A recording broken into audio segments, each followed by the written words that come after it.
에베소서 4장 13절부터 16절까지입니다. 우리가 다 하나님의 아들을 믿는 것과 아는 일에 하나가 되어 온전한 사람을 이루어 그리스도의 장성한 분량이 충만한 데까지 이르리니, 이는 우리가 이제부터 어린아이가 되지 아니하여 사람의 속임수와 간사한 유혹에 빠져 온갖 교훈의 풍조에 밀려 요동하지 않게 하려 함이라. 오직 사랑 안에서 참된 것을 하여 범사에 그에게까지 자랄지라. 그는 머리니 곧 그리스도라. 그에게서 온몸이 각 마디를 통하여 도움을 받음으로 연결되고 결합되어 각 지체의 분량대로 역사하여 그 몸을 자라게 하며 사랑 안에서 스스로 세우느니라. 한 초등학교 꼬마가 비행기를 탔습니다. 하늘을 나는 상상을 하니 한껏 부풀었습니다. 이륙할 때 창밖을 내다보니 경이로움에 탄성이 절로 나왔습니다. 그런데 그 창밖 풍경이 내내 똑같습니다. 구름이 보였다가 안 보였다가 반복입니다. 몇 시간을 가만히 앉아가려니 답답했습니다. 그렇다고 복도를 뛰어다닐 수도 없었습니다. 몸을 비비꼬면서 한숨을 푹푹 쉬고 앉아 있었습니다. 그때 승무원이 이 꼬마가 갑갑해하는 모습을 봤습니다. 승무원이 아주 파격적인 제안을 했습니다. 조종사님을 만나게 해줄까요? 아이는 손을 번쩍 들고 승무원을 따라 비행기 맨 앞으로 나섰습니다. 승무원은 인터폰으로 조종사에게 허락을 받았습니다. 나를 찾는 아이가 있다고요? 그럼 들어와. 조종사가 선뜻 문을 열어주었습니다. 아이는 각종 계기판과 제어기가 들어선 조종사에 들어갔습니다. 호기심 가득한 채 휘둥그레진 눈으로 감탄했습니다. 이렇게나 복잡한 기계들이 서로 맞춰주면서 비행기가 날고 있다는 것이 너무나 신기했습니다. 조종사는 아이에게 항공사 모형 비행기를 선물로 주었습니다. 아이는 이 모형 비행기를 받아들고 자리로 돌아왔습니다. 아이는 마치 비행기 나는 원리를 터득한 모양 떠들었습니다. 비행기가 그냥 저절로 나는 게 아니었어요. 이 비행기는요, 아주 무지복잡한 기계들이 움직이면서 목적지를 찾아 나는 거예요. 아이는 열정 가득한 그런 흥분된 모습으로 비행 내내 흥분을 가라앉히지 못했습니다. 비행기에 탄 사람과 예배당에 앉아있는 사람들의 공통점이 있습니다. 뭔지 아세요? 대부분 자리에 앉아 앞만 바라보다가 끝나면 자리를 뜨는 거예요. 놀라움도 없고 동요함도 없습니다. 그냥 괜찮은 비행과 예배에 만족합니다. 가끔 그 이상의 것을 찾을 때도 있지만 대체로 무덤덤합니다. 예배 드릴 때도, 예배당 밖에 나갔을 때도 모든 게 당연하죠. 아침에 해가 뜨면 눈이 떠지고 숨이 서지고 또 팔다리도 이상이 없어요. 세상도 별탈 없이 돌아갑니다. 이런 일상이 당연하지요. 그런데 이거 아십니까? 비행기 객실에서는 이게 저절로 날아가는 것 같아도 그렇게 느껴지죠. 그래도 사실은 조종사가 복잡한 신호들을 주고받으며 쉬지 않고 이 기기 장치들이 돌아가게끔 조정하고 있다는 걸요. 계기판 신호 하나라도 벗어나면 비행기는 항로를 이탈합니다. 중요한 부품 하나만 이상이 있어도 비행기가 추락할 수 있습니다. 이 세상이 저절로 돌아가는 게 아닙니다. 하나님이 세심하게 돌보고 계십니다.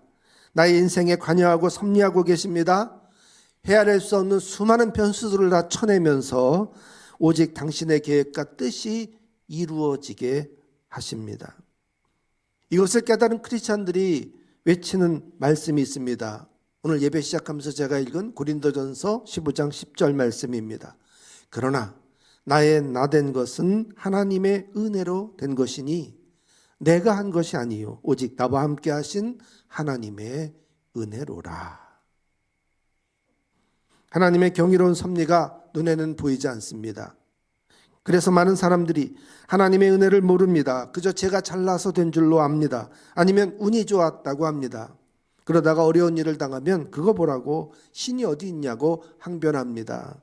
신에게 대적하고 따지고 반항하죠. 비싼 항공료를 냈으니까 목적지까지 당연히 비행기가 나가나요?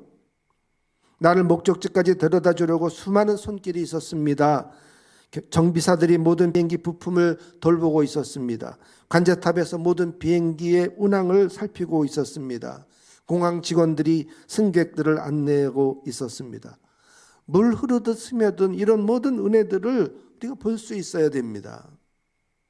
내 주변에서 일어나고 있는 이 수많은 은혜들을 헤아릴 줄 알아야 하는 거죠. 본문은 크리스천이 어디까지 자라야 되는지를 말씀하고 있습니다. 15절에 범사에 그리스도에게까지 자랄지라. 13절에도 그리스도의 장성한 분량이 충만한 데까지 이르라고 합니다. 믿음이 자라지 못하면 어린아이죠. 신앙이 마냥 그 타령이면 어떤 일이 벌어지는지 14절 말씀에서 말하고 있어요. 이는 우리가 이제부터 어린아이가 되지 아니하여 사람의 속임수와 간사한 유혹에 빠져 온갖 교훈의 풍조에 밀려 요동하지 않게 하려 함이라. 신앙이 어리면 속임수에 넘어간다는 거예요. 간사한 유혹에 빠집니다.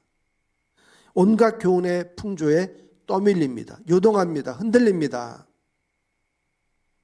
김남조 교수의 아프니까 청춘이라는 책이 200만 권 이상 팔렸다 그래요.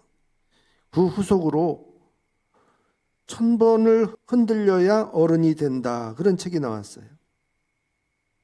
시련을 겪으면서 조금씩 어른으로 성장해 간다는 내용이에요. 인생이 녹록지 않아요. 우리의 신앙 성장을 방해하는 온갖 사단의 공작이 있습니다. 독수리가요, 아주 높은 곳에 험한 곳에다가 둥지 틀어요. 그리고는 그곳에서 새끼를 보살피고 정성껏 키우죠. 비바람이 몰아치면 어미가 그 날개로 푹 그 새끼들을 감싸 안고 지켜줍니다. 그 어미가 정성을 다하지만 정작 최대의 적은 모기예요.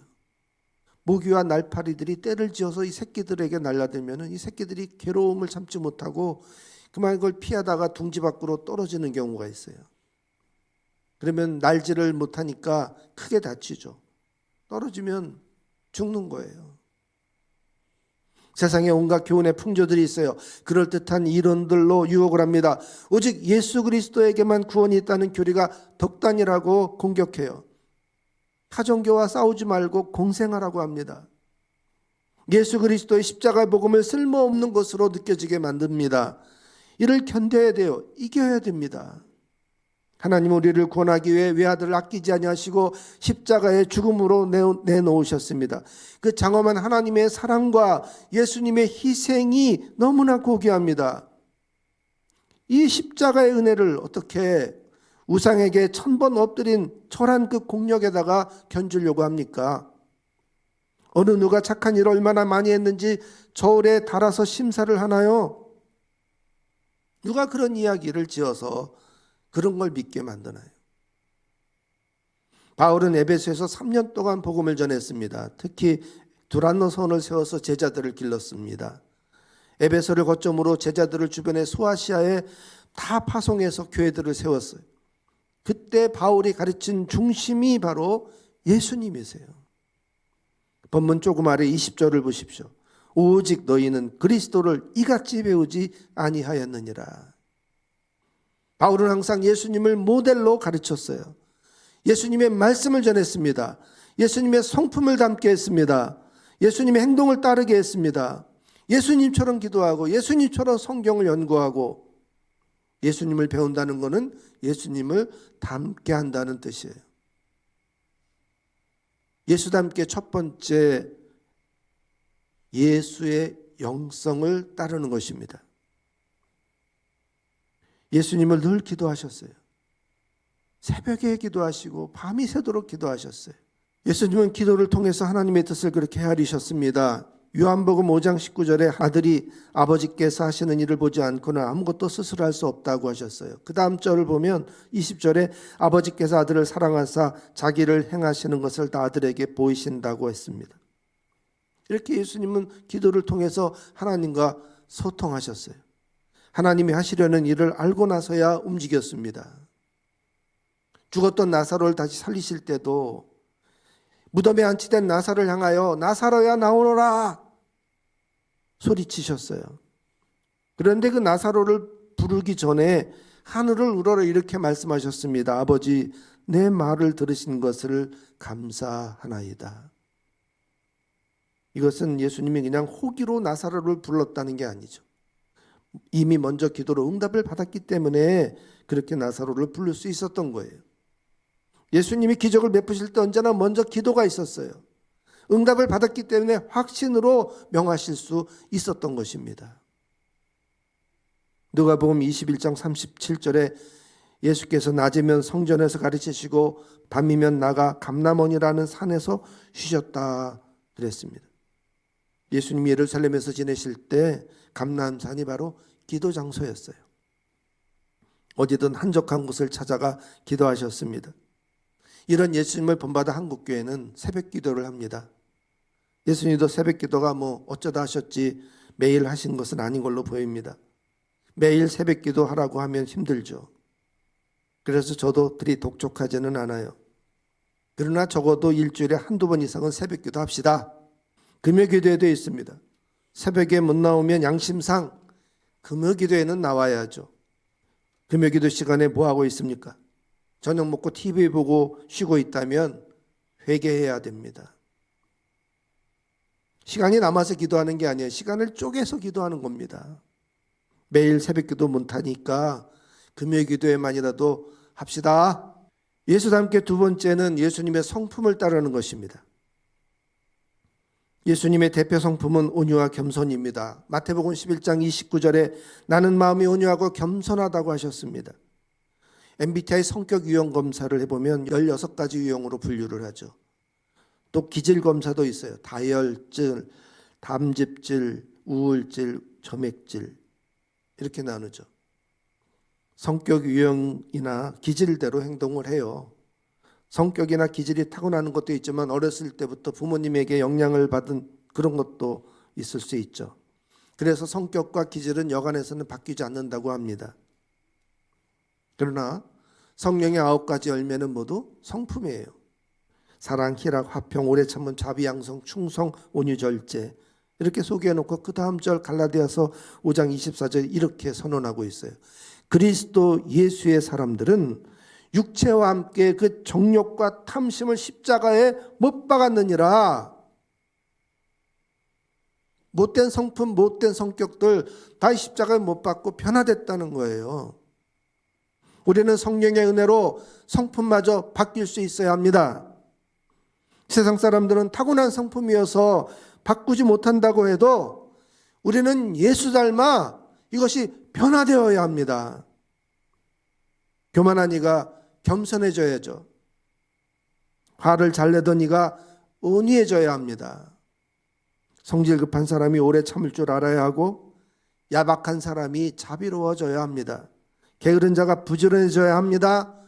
작은 일에도 기뻐하고 절제하며 삽시다. 예수를 닮기 위해서 우리의 성품이 자꾸 변화되는 거예요. 내성적인 사람이어서 남에게 말도 못 붙이니까 나는 전도를 못한다. 전도는 사명이지 은사가 아니에요. 은사는 타고난 대로 따르는 거지만 사명은 누구나 해야 되는 거예요.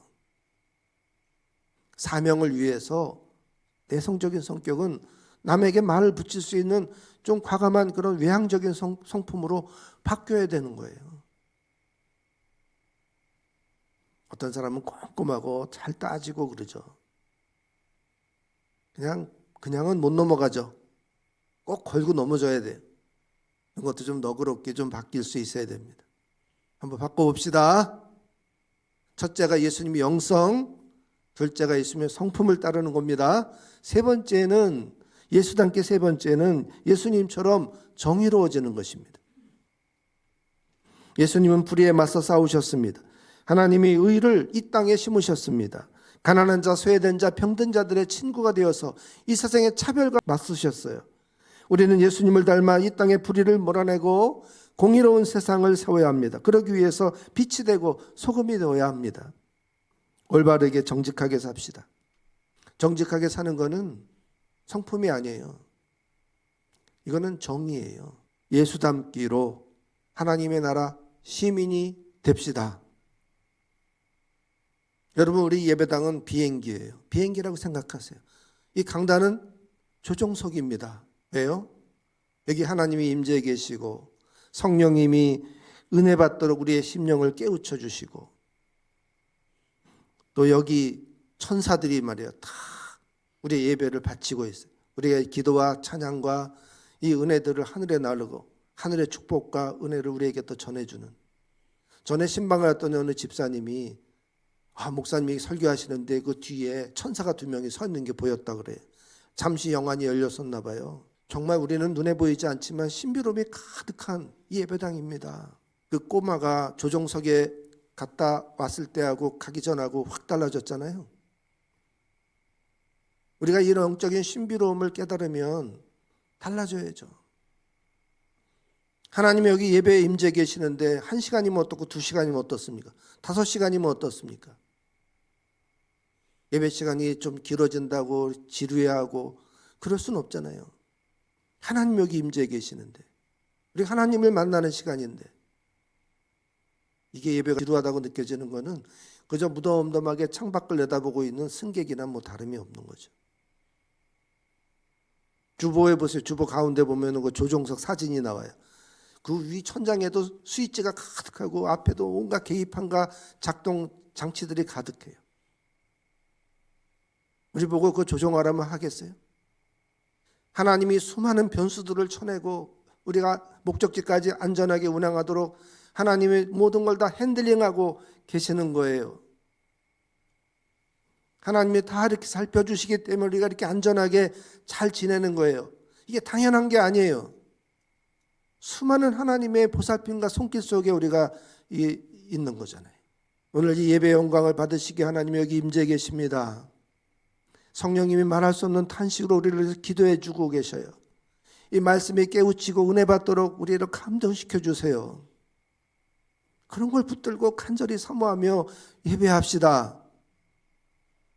3가지. 예수 닮기 그냥 슬로건만 외친다고 되는 게 아니에요. 구체적으로 뭘 닮을지를 따져봐야 돼요. 첫째가 예수님의 영성, 둘째가 예수님의 성품, 셋째가 예수님의 정의. 뭐 다른 것도 더 있을 수 있지만 오늘 이 3가지만 기억합시다. 우리 예배가 항상 역동적인 예배, 살아있는 예배가 되게 하십시다. 우리 눈에 보이지 않는 신비로움이 가득합니다. 우리는 조종석을 보고 온 꼬마입니다. 우리가 예수 닮도록 하나님의 나라를 위해서 운행하고 계신 하나님을 바라보고 승리합시다.